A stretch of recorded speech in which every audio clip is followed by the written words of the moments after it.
Alright, this is going to be a video on how to change a PCV valve on a 1992 Chevy Corvette or any Corvette with the LT1 engine in it. PCV valve is right there. That's the new one that I put in, and the old one should be the glove or the center console. That's right.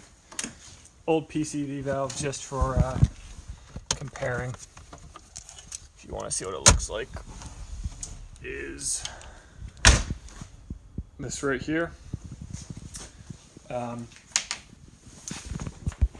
it's right on this elbow for these pipes right here. Now what I did is you're gonna have to take this cover off, pull that aside, and for mine, to get this pipe off, or sorry, this elbow, this tube off, I got a microfiber towel, put it around the actual tubing, got some vice grips, clamped down on the towel itself, and pulled back and forth while pulling out.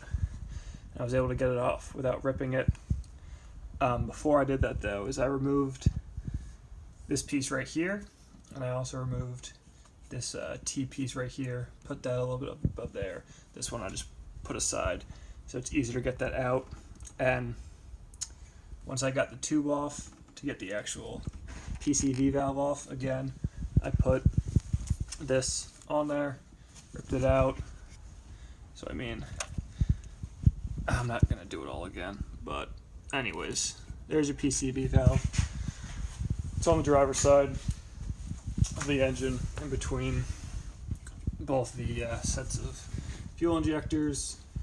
One thing you can do, spray some silicone spray on this actual